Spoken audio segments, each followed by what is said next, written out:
This channel does not promote any violent, harmful, or illegal activities. All content provided by this channel is meant for an educational purpose only. আরে কম দে কিন্তু খাঁটি দে। MDH Kashmiri লাল লঙ্কার গুঁড়ো। MDH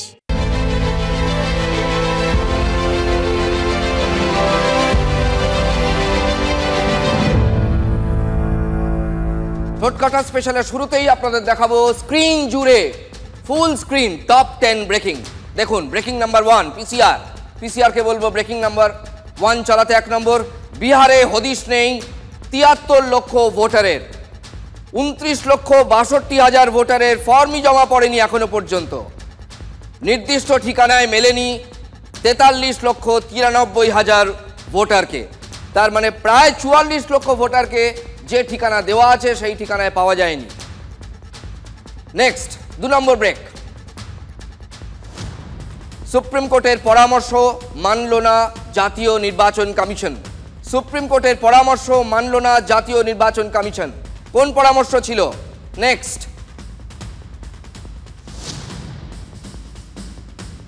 voter তালিকায় নাম তুলতে গ্রাহ্য নয় আধার, অর্থাৎ আধার কার্ডকে গ্রাহ্য করা হবে না। সুপ্রিম কোর্ট বলেছিল বিবেচনা করে দেখুন, আধার কার্ড যদি গ্রাহ্য হয় এবং রেশন কার্ড, ভোটার তালিকায় নাম তুলতে গ্রাহ্য নয় আধার। নেক্সট, রেশন কার্ডও গ্রাহ্য হবে না। 4 নম্বর ব্রেকিং। সুপ্রিম কোর্টে হলফনামায় জানিয়ে দিল নির্বাচন কমিশন। হলফনামা পেশ করতে বলা হয়েছিল এবং তার কারণ ব্যাখ্যাও করে দিয়েছে জাতীয় নির্বাচন কমিশন। এটা কোনো নির্দেশ ছিল না, এটা ছিল শুধুই পরামর্শ। নেক্সট 5 নম্বর ব্রেকিং। কেউ ভোটার হতে না পারলে নাগরিকত্ব যাবে না, অর্থাৎ এই যে স্যার ইন্টেন্সিভ রিভিশন যেটা চলছে, স্পেশাল ইন্টেন্সিভ রিভিশন, তাতে যদি কারো নাম বাদ যায়, উপযুক্ত নথির অভাবে যদি নাম বাদ যায়, তার মানে এই নয় যে তিনি চিরতরে ভারতের নাগরিকত্ব হারালেন, তা নয়। এই ব্যাখ্যাটা দিয়ে দিয়েছে নির্বাচন কমিশন। Next break.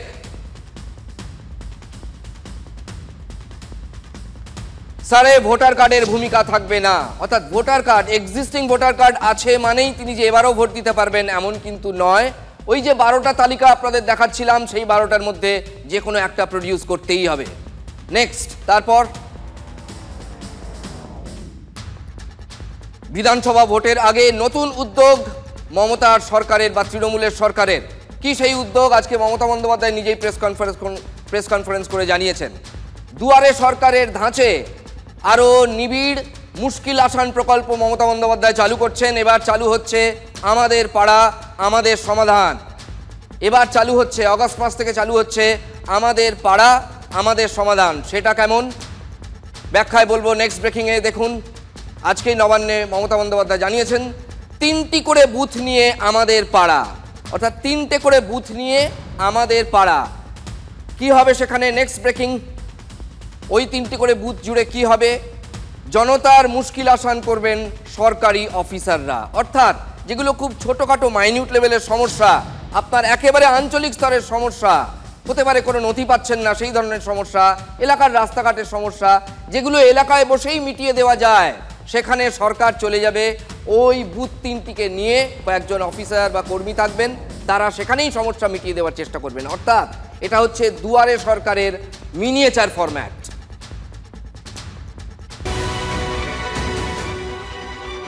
পশ্চিমবঙ্গের আইন শৃঙ্খলা এবং লোয়ার জুডিশিয়ারি যে অবস্থায় পৌঁছেছে, সেখানে এ রাজ্যে বিনিয়োগের উপযুক্ত পরিবেশ বলে কেউ মনে করছেন না।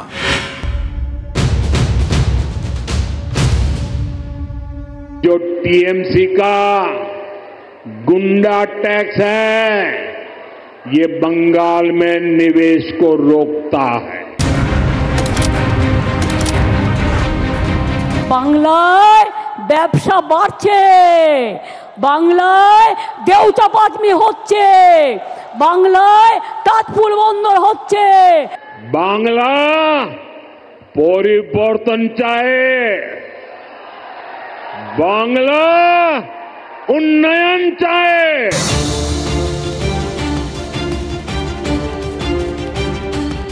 बोलছে পরিবর্তन आने से उन्नयन कर देगा। बोलून आप तो दिल्ली में हैं 11 साल, क्या उन्नयन किया?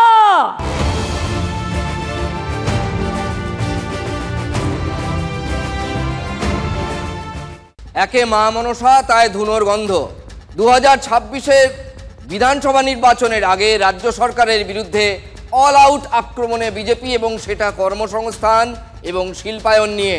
কালই আপনাদের বলছিলাম না যে মোদিজি কিন্তু এই বাংলায় যে শেষ সফর করে গেলেন, প্রধানমন্ত্রী সেখানে এসে লাইন স্থির করে দিয়ে গেছেন বাংলার কর্মসংস্থানের হাল নিয়ে জনতাকে জাগাতে হবে। বাকি কাজটা করছে তার দল। আর সেই আক্রমণে শ্রমিক ভট্টাচার্যের হাতিয়ার কেন্দ্রের নতুন নথি। কি নথি? ব্রেকিং নিউজ দেখুন।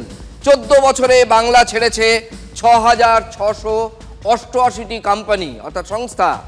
শ্রমিক ভট্টাচার্যের দাবি শ্রমিকের হাতিয়ার কেন্দ্রীয় মন্ত্রকের এই নথি।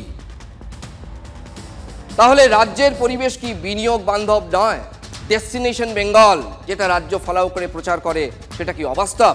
সেই প্রশ্নটাই তুলে দিলেন বিজেপির নতুন রাজ্য সভাপতি। আশ্চর্যের বিষয় এটাই, যারা বলছেন এগিয়ে বাংলা এবং মানুষের দেয় করের টাকা খরচা করে প্রতি বছরে যারা শিল্পোৎসব করেন বিজিবিএস এর মঞ্চে, আর যেখানে দাঁড়িয়ে কিছু শিল্পপতি বলেন যে এত ভালো শিল্প বান্ধব পরিস্থিতি আগে কোনোদিন ছিল না, তাতে দেখা যাচ্ছে যে 6,688টা কোম্পানি তারা তাদের অফিস পশ্চিমবঙ্গ থেকে গত 14 বছরে সরিয়ে নিয়ে গেছে।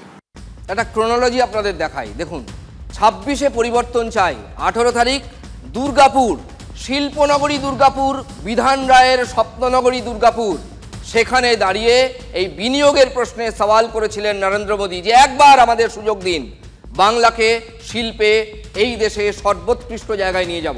আর ঠিক তারপরেই সংসদে লিখিত প্রশ্ন জমা দেন শ্রমিকবাবু। তার উত্তরেই কেন্দ্রের কর্পোরেট অ্যাফেয়ার্স মন্ত্রক, মানে যারা এই হিসেবগুলো রাখে এদেরই কাজ এটা, গত 14 বছরে তারা জানাচ্ছে, এই যে কর্পোরেট অ্যাফেয়ার্স মন্ত্রক, তারা জানাচ্ছে গত 14 বছরে, এটা কিন্তু সরকারি তথ্য, বাংলা ছেড়েছে 6,688টি কোম্পানি। এবং জুড়ে দিয়ে সঙ্গে পলিটিক্যাল যে স্পিচ দিয়েছিলেন প্রধানমন্ত্রী নরেন্দ্র মোদী, তাতে তিনি বলেছিলেন ইট ইজ বিকজ অফ তৃণমূলস গুন্ডা ট্যাক্স। তৃণমূল এখানে গুন্ডা ট্যাক্স চালু করেছে, সেই জন্য। এই দুটোর মধ্যে কোনো লিঙ্ক পাচ্ছেন, পলিটিক্যাল ভাষণ আর সরকারি তথ্য? দেখুন তো একবার। ये जो टीएमसी का गुंडा टैक्स है, ये बंगाल में निवेश को रोकता है। यही कारण है कि टीएमसी के राज में सैकड़ों कंपनियां पश्चिम बंगाल छोड़ चुकी है। দুর্গাপুরে দাঁড়িয়ে সুরটা বেঁধে দিয়ে গেছেন নরেন্দ্র মোদী। তারপরই রাজ্যসভায় প্রশ্নটা করেন শ্রমিক ভট্টাচার্য। শ্রমিকবাবুর প্রশ্ন, 2011 সালের 1 এপ্রিল থেকে 2025 সালের 31 মার্চ এই সময়কালে কতগুলি কোম্পানি তাদের রেজিস্টার্ড অফিস পশ্চিমবঙ্গ থেকে অন্য রাজ্যে স্থানান্তর করেছে। মঙ্গলবারই সেই প্রশ্নের লিখিত উত্তর দিয়েছেন কেন্দ্রীয় কর্পোরেট অ্যাফেয়ার্সের প্রতিমন্ত্রী হর্ষ মালহোত্রা। উত্তরে জানিয়েছেন ওই সময়কালে 6,688টি কোম্পানির রেজিস্টার্ড অফিস পশ্চিমবঙ্গ থেকে অন্য রাজ্যে স্থানান্তর হয়েছে। 688টি কোম্পানির মধ্যে 110টি ছিল স্টক এক্সচেঞ্জে তালিকাভুক্ত। কোম্পানিগুলি কোথায় স্থানান্তর হয়েছে? কেন্দ্রীয় কর্পোরেট অ্যাফেয়ার্স দপ্তর জানিয়েছে মহারাষ্ট্রে 1,308টি কোম্পানি, দিল্লিতে 1,297টি কোম্পানি এবং উত্তরপ্রদেশে 879টি কোম্পানি স্থানান্তর হয়েছে। কোম্পানি সরেছে ছত্তিশগড়, গুজরাট, রাজস্থানেও। এমনকি তালিকায় অবিজেপি শাসিত ঝাড়খণ্ড, কর্ণাটক, তামিলনাড়ু এবং তেলেঙ্গানাও রয়েছে। তাহলে রাজ্যে শিল্পবান্ধব পরিবেশ নেই? 6,688টা কোম্পানি তারা তাদের অফিস পশ্চিমবঙ্গ থেকে গত 14 বছরে সরিয়ে নিয়ে গেছে। মানে রাজ্যের তৃণমূল সরকারের আমলে এটাই হচ্ছে পরিসংখ্যান। ये जो टीएमसी का गुंडा टैक्स है, ये बंगाल में निवेश को रोकता है। গুন্ডারাজ তো ওরাই করেছে। গুন্ডারাজের জন্য পশ্চিমবাংলায় এখনো সরকার থেকে কোনো পশ্চিমবঙ্গ থেকে কেউ যায়নি। পশ্চিমবঙ্গে আগে গিয়েছিল সিপিএম এর জমানায়। ধরুন হলদিয়ার এই যে তোলাবাজির কারণে যে কোম্পানিগুলো চলে গেল, সব জায়গায় যে কমপ্লেন করলো, তখন অভিযুক্তর নাম তৃণমূল কংগ্রেস এবং তার মধ্যে শুভেন্দু অধিকারী। সেই শুভেন্দু অধিকারী কিন্তু এখন বিজেপির নেতা। ফলে তোলাবাজরা কখনো তৃণমূল, কখনো বিজেপি। আর যেটা অ্যালার্মিং সেটা হচ্ছে ছত্তিশগড়ের মতো রাজ্যে সেখানে 511টা কোম্পানি চলে গেছে। দিল্লিতে 1277টা কোম্পানি চলে গেছে, যার মধ্যে 20টা কোম্পানি লিস্টেড কোম্পানি। ওই যে প্রথমেই বলছিলাম না, একে মহামনসা তাই ধুনোর গন্ধ। আর দেখুন, ধুনো দিলে ধোঁয়া তো একটু একটু হবেই। সেই ধোঁয়া নিয়েই ধোঁয়াশা তৈরি করেছিলেন রচনা বন্দ্যোপাধ্যায়। চিমনি থেকে শুধু ধোঁয়া আর ধোঁয়া, মিম হয়ে গিয়েছিল সেই ব্যাপারটা। সে তো 24-এর ভোট প্রচারের কথা, আর আজ 26-এর বিধানসভা নির্বাচনের আগে শ্রমিক ভট্টাচার্যের মুখে সেই শিল্প, বড় শিল্প। আর আজকের পৃথিবীতে বড় শিল্প ছাড়া, একটি সুস্থ বাণিজ্যিক পরিবেশ তৈরি ছাড়া, প্রতিযোগিতার আবহ ছাড়া কোথাও কোনো বিনিয়োগ হয় না। হুগলির বহু কারখানা বন্ধ হয়ে আছে, যেটার পর আপনি কি সেগুলো কোনো চিন্তা ভাবনা করবেন? কিন্তু আমি যখন এলাম তখন তো দেখলাম অনেক কারখানা হয়েছে। চিমনি থেকে শুধু ধোঁয়াই ধোঁয়া, অন্ধকার রাস্তাঘাট, শুধু ধোঁয়া বেরোচ্ছে। এত কারখানা হয়েছে, তাহলে কি করে বলছেন যে কারখানা হয়নি? আজকে এটাই হচ্ছে এই রাজ্যের কঙ্কালসার চিত্র। ত্রিপুরার মতো রাজ্যে পর্যন্ত 3টে কোম্পানি চলে গেছে। উড়িষ্যা 4টে লিস্টেড কোম্পানি উড়িষ্যায় চলে গেছে। 201টা কোম্পানি বাংলা ছেড়ে উড়িষ্যায় পর্যন্ত চলে গেছে তাদের সমস্ত অফিস শিফট করে। जिस दिन टीएमसी सरकार की दीवार बंगाल में गिरी, उसी दिन से बंगाल विकास की नई तेजी पकड़ लेगा। और अभी कहते हैं बंगाल में आप डेवलपमेंट करेंगे, आप 100 दिन का काम बंद कर दिया, बांग्ला बाड़ी बंद कर दिया। যে বাংলা বাঙালির বিরুদ্ধে অত্যাচার হচ্ছে, পরিসংখ্যান অন্য কথা বলছে। আজকে তৃণমূল কংগ্রেসের রাজত্বকালে তারা বাঙালিদের পশ্চিমবঙ্গ থেকে তাড়িয়ে দিচ্ছেন। সেখানে অনেক শিল্প এসেছে, প্রচুর শিল্প এসছে। শ্রমিকের ব্যাপারটা যে শ্রমিক এখন নতুন সভাপতি হয়েছে, তো শ্রমিক একটু নতুন সভাপতি হয়ে শ্রমিক একটু ভালো বলতে পারে, ওই বলার মধ্যেও থাকে। শ্রমিককে আগে পশ্চিমবাংলা ঘুরে বেড়াতে বলুন। বাংলার সর্বনাশ হচ্ছে, ধ্বংস হচ্ছে। বিজেপি তার যথাযথ ব্যবস্থা কি নেবে? না, ওরা বরঞ্চ তৃণমূলকে সাহায্য করার জন্য অপেক্ষায় থাকে। এবং পশ্চিমবঙ্গের আইন শৃঙ্খলা এবং লোয়ার জুডিশিয়ারি যে অবস্থায় পৌঁছেছে, সেখানে এ রাজ্যে বিনিয়োগের উপযুক্ত পরিবেশ বলে কেউ মনে করছেন না। শ্রমিককে বলুন কোথায় কোথায় আছে, কি আছে, ঘুরে বেড়ান মশাই। শুধু বাংলা কথা বলে আর রোমান্টিজম করলে কিন্তু রাজনীতিবিদ হওয়া যায় না। জগদীপ ধনকর সাহেব উপরাষ্ট্রপতি পদে সোমবারই ইস্তফা দিয়েছেন। বয়স 74+, অবসরের কারণ অসুস্থতা, বার্ধক্য। I will retire at the right time.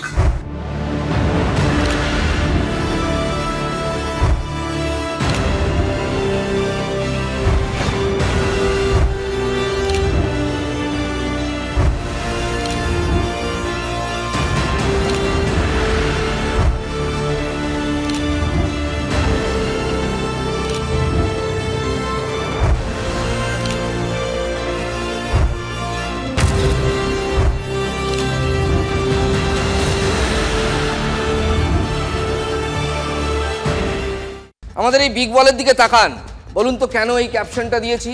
ঈশ্বরের ইচ্ছেতেই অবসর। বিস্তারিত পরে বলবো। ইচ্ছে করে এই নামটা আমরা দিয়েছি বিগ বলে। হ্যাঁ, দেবানাজ আনন্দী, সত্যি দেবই জানেন হয়তো। Morning shows the day. সকাল দেখে কি সবসময় বলে দেওয়া যায় বিকেলটা বা সন্ধ্যাটা কেমন যাবে? এই জগদীপ ধনকরের কথাই ভাবুন না। সোমবার সকালেও যে মানুষটা পুরো ফুরফুরে মেজাজে ছিলেন, ফুল ফর্মে ছিলেন, সন্ধ্যায় তিনি আচমকা ইস্তফা দিয়ে বসলেন।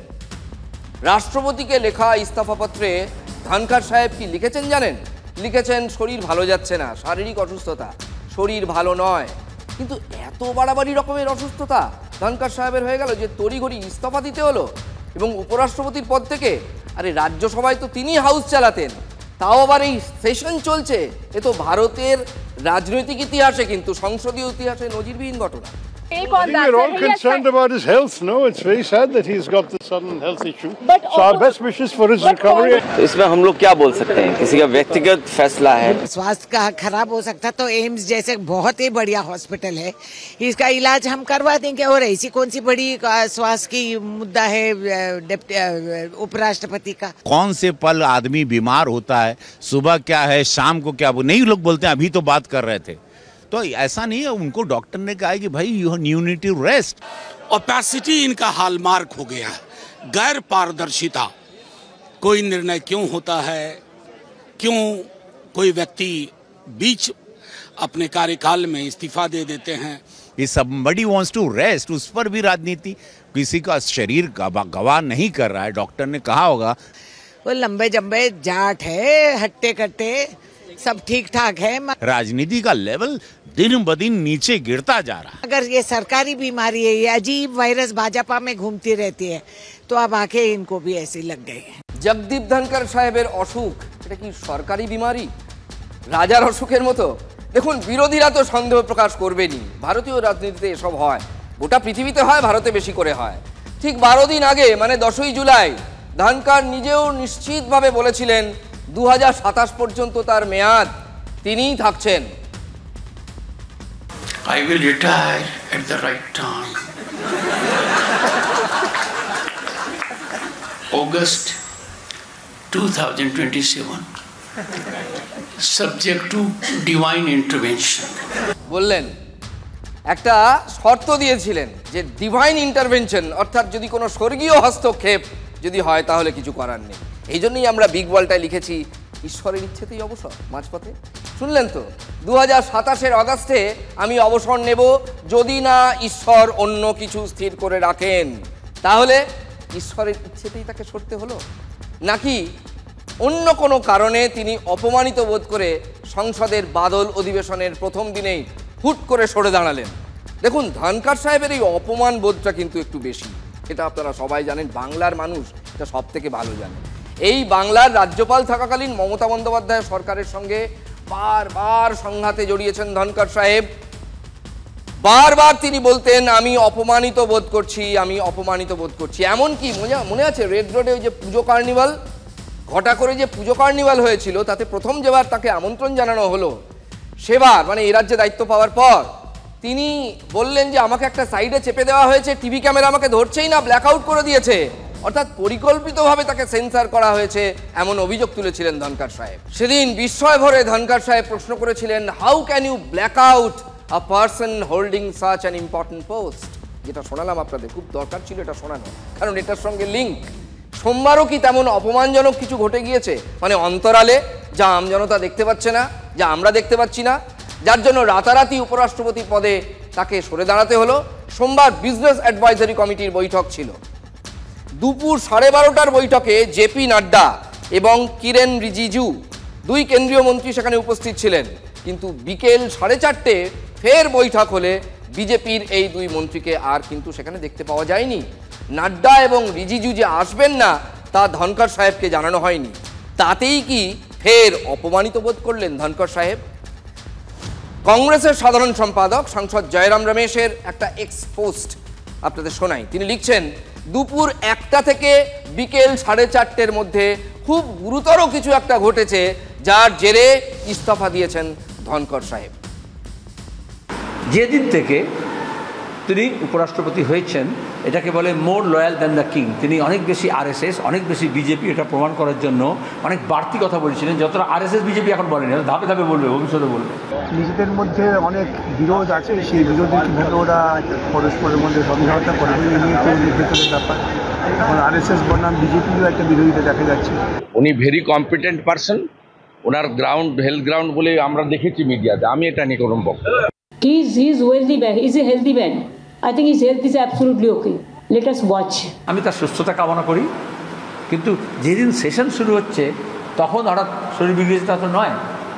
তাহলে এর মধ্যে এটাই বিজেপি যেভাবে রাষ্ট্র চালাচ্ছে, দেশ চালাচ্ছে, তাতে অনেক কিছু গোপন আছে যেটা নাগরিক জানতে পারছে না। মাঝে মাঝে না এই ধরনের সংবাদ পরিবেশন করতে করতে একটু মাঝে মাঝে ওই টিটবিটস বলে না, ছোট্টখাট্ট টোটকা খবর, দেখুন কিরকম অদ্ভুত সমাপতন। ধনখড় সাহেবকে যখন উপরাষ্ট্রপতি পদে মনোনয়ন দেওয়া হয় দেশের কেউ জানতে পারেনি। আরে বাংলার রাজ্যপাল ছিলেন, পাহাড়ে একটা বৈঠক হলো, হঠাৎ করে তিনি চলে গেলেন সেখানে উপরাষ্ট্রপতি পদে লড়তে, কেউ জানতে পারেনি, নাটকীয়ভাবে হয়েছিল। আবার ধনখড় সাহেব যখন চলে যাচ্ছেন উপরাষ্ট্রপতি পদ ছেড়ে, সেখানেও কিন্তু ফুল অফ ড্রামা, একদম নাটকীয়ভাবে, কাক পক্ষীও টের পায়নি। দেখুন সংঘাত যে কোথাও একটা হয়েছে সেটা কিন্তু প্রধানমন্ত্রী নরেন্দ্র মোদীর যে এক্স হ্যান্ডেল পোস্ট তাতেও রয়েছে। মাত্র 2 লাইনের একটা সিম্পল পোস্ট করেছেন নরেন্দ্র মোদী। সেখানে তিনি কি লিখেছেন? শ্রী জগদীপ ধনখড়জি বিভিন্ন গুরুত্বপূর্ণ দায়িত্বে আমাদের দেশের সেবা করার বহু সুযোগ পেয়েছেন, যার মধ্যে ভারতের উপরাষ্ট্রপতির পদও রয়েছে। তার সুস্বাস্থ্য কামনা করি। তার মানেটা কি যদি একটু অন্যরকমভাবে দেখেন, এমনি আপাত দৃষ্টিতে এটা খুব একটা নিরীহ টুইট বা এক্স হ্যান্ডেল পোস্ট, কিন্তু বহু সুযোগ পেয়েছেন। He has got multiple opportunities. এই কথাটার মধ্যেই সাউথ ব্লকের সঙ্গে ধনখড়ের সংঘাতের একটা ইঙ্গিত লুকিয়ে রয়েছে। শুধু আমরা মনে করছি না, বিশেষজ্ঞরা মনে করছেন। বার্তাটা যেন যে আপনাকে অনেক সুযোগ দেওয়া হয়েছে, এবার আপনি আসুন, স্বাস্থ্য ভালো রাখুন, স্বাস্থ্যের দিকে নজর দিন। কিন্তু সংঘাতটা বাঁধলো কোথায়? দেখুন মোদী, শাহ থেকে বিজেপি সরকারের একেবারে টপ ব্রাস যারা, শীর্ষে যারা রয়েছেন, শীর্ষ পদাধিকারী, এমনকি লোকসভা স্পিকার পর্যন্ত, তারা কিন্তু প্রত্যেকেই আরএসএস এর ঘরানা থেকে উঠে এসেছেন। এটা একটা ব্যাখ্যা, এটা মনে করা হচ্ছে। এটাই ধ্রুব সত্য এমন নাও হতে পারে, কিন্তু এটা একটা ব্যাখ্যা। জগদীপ ধনখড় কোনো কালেই কিন্তু আরএসএস বিজেপির ঘরানার রাজনীতিক ছিলেন না, তাও তিনি ওই পদে গিয়ে বসেছিলেন। তার রাজনৈতিক যাত্রা জনতা দল দিয়ে শুরু, এবং কিছু সময় তিনি কংগ্রেসেও ছিলেন। চন্দ্রশেখর জামানায় সংসদ বিষয়ক প্রতিমন্ত্রী হয়েছিলেন ধনখড়। মোদী জামানায় এহেন ধনখড় প্রথমে আরএসএস এর অনুগামী থিঙ্ক ট্যাঙ্কের সঙ্গে ঘনিষ্ঠতা বাড়ান, পরে বিজেপির সঙ্গে। রাজনৈতিক মহলের খবর, উপরাষ্ট্রপতি পদে তাকে বেছে নেওয়ার নেপথ্যেও ছিল আরএসএস, অর্থাৎ একটা হাত ছিল। সেই ধনখড়ের সরে দাঁড়ানোর নেপথ্যেও কি এখন আরএসএস? সেই প্রশ্নটাই উঠছে। অর্থাৎ যাদের জন্য তিনি বসতে পেরেছিলেন, ওই পদে মনোনয়ন পেয়েছিলেন, তাদের জন্যই কি সরতে হলো? কোথাও কি ঘরানার সংঘাত বেঁধে গেল? বাদল অধিবেশনের প্রথম দিনেই ধনখড়ের সিদ্ধান্তে কেন্দ্র বিরোধিতার আঁচ পায় রাজনৈতিক মহল। সর্বদল বৈঠকে সিদ্ধান্ত হয়েছিল বিচারপতি যশবন্ত বর্মার বিরুদ্ধে প্রথমেই পদক্ষেপ করবে লোকসভা, কিন্তু সেই সিদ্ধান্তের বিরোধিতা করেন ধনখড়। এমনিতেও তিনি জুডিশিয়ারির বিরুদ্ধে টানা বলে চলেছিলেন। কোথাও একটা মনে হচ্ছিল ইটস ধনখড় ভার্সেস জুডিশিয়ারি, বিচার বিভাগের সঙ্গে তার একটা সংঘাত, সিরিজ অফ সংঘাত চলেছে, অন্তত মৌখিকভাবে।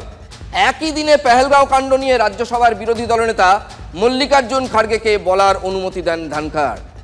তিনি যে আর ইয়েস ম্যান নয়, এই বার্তাটা দিতে গিয়ে কি সংঘাতে তাকে জড়িয়ে পড়তে হলো এবং সরতে হলো? এটা একটা খুব ভ্যালিড এবং পার্টিনেন্ট প্রশ্ন। ধনখড়ের সঙ্গে বিচার ব্যবস্থার টানাপোড়েনও অস্বস্তি বাড়িয়ে তুলছিল বিজেপির। আরও স্পষ্ট করে বললে দেখুন, কেন্দ্রের সরকারের যিনি মুখিয়া তার, তাহলে ইস্তফা না অপসারণ, এটাই হচ্ছে এখন সব থেকে দামি প্রশ্ন। এখন এগুলো যদি সত্যি হয় তাহলে তো পলিটিক্যাল অবজেক্ট রয়েছে। এই যে ভাইস প্রেসিডেন্ট কেন পদত্যাগ করতে হলো? কারণ বিচার ব্যবস্থার সঙ্গে পাঙ্গা নিচ্ছিল খামোখা, ভাইস প্রেসিডেন্টকে চলে যেতে হয়েছে। তবে আরেকটা নিউজ এখন দেখছি, আরেকটা নিউজও শুনছি, সাইড লাইন করার জন্য রাজনাথ সিংকেও ভাইস প্রেসিডেন্ট করতে পারে নরেন্দ্র মোদী। এটাও আবার শুনলাম যে নীতিশ কুমার যাতে চিফ মিনিস্টার না হয় তার জন্য করতে পারে। আমরা সাগ্রহে পরিস্থিতির দিকে নজর রাখবো, আমরা লক্ষ্য রাখবো কাল থেকে উনি মেডিকেল চেক আপে কোথাও ভর্তি হচ্ছেন কিনা, নাকি তিনি স্বাভাবিক জীবনে আছেন।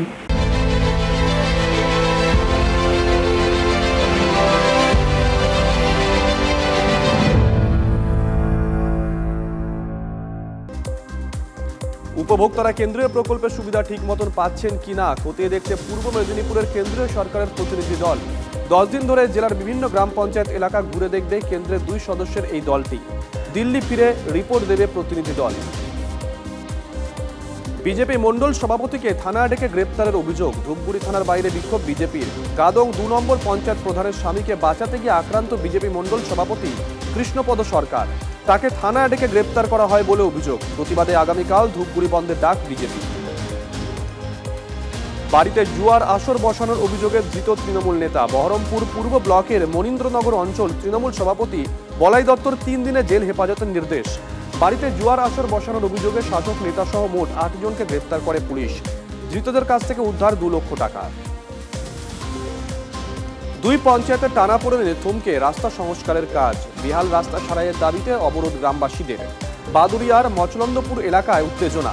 দীর্ঘদিন ধরে বেহাল বাদুরিয়া থেকে বাগজোলার রাস্তা, বাগজোলা এবং কোলসুর দুই পঞ্চায়েতকে বারবার জানিয়েও কোনো কাজ হয়নি, এমনটাই অভিযোগ করছেন স্থানীয় বাসিন্দারা। বেহাল দুর্গাপুরে মুচিপাড়া শিবপুর রোড 19 নম্বর জাতীয় সড়কের সার্ভিস রোডে প্রায় ঘটছে দুর্ঘটনা। জাতীয় সড়ক কর্তৃপক্ষের বিরুদ্ধে উদাসীনতার অভিযোগ।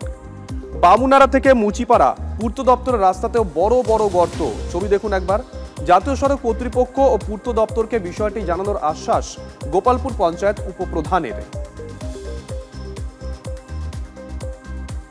গ্রামের গুরুত্বপূর্ণ রাস্তা বেহাল, একই ছবি। চরম দুর্ভোগের শিকার হচ্ছেন ঘাটাল ব্লকে সুলতানপুর গ্রাম পঞ্চায়েতের বাসিন্দারা। বারবার প্রশাসনকে জানিয়েও কাজ হয়নি, এমনটাই অভিযোগ, অর্থাৎ একই অভিযোগ। রাজ্য সড়ক অবরোধ করে বিক্ষোভ স্কুল পড়ুয়াদের। রাস্তা পরিদর্শনের পর সংস্কারের আশ্বাস মহকুমা শাসকের তরফ থেকে। দক্ষিণ দিনাজপুরের বংশীহারিতে সবজি ব্যবসায়ীকে এলোপাথারি গুলি। আহত ব্যবসায়ী মনোজিৎ সরকারকে গুলিবিদ্ধ অবস্থায় প্রথমে গাজল হাসপাতালে নিয়ে যাওয়া হয়। অবস্থার অবনতি হওয়ায় তাকে মালদা মেডিকেল কলেজে ভর্তি করা হয়। মনোজিৎ সবজি ব্যবসার পাশাপাশি জুয়ার কারবারের সঙ্গেও যুক্ত, এমনটাও অভিযোগ উঠে আসছে। সেই কারণেই গুলি চলে বলে প্রাথমিক অনুমান করছে পুলিশ। যদি MDH কিচেন কিং কিচেনে থাকি তো আমরা যা ইচ্ছে তৈরি করতে পারি। বেগুনের ভর্তা, আলু কপি, ভিন্ডি মশলা, আরো অনেক কিছু। MDH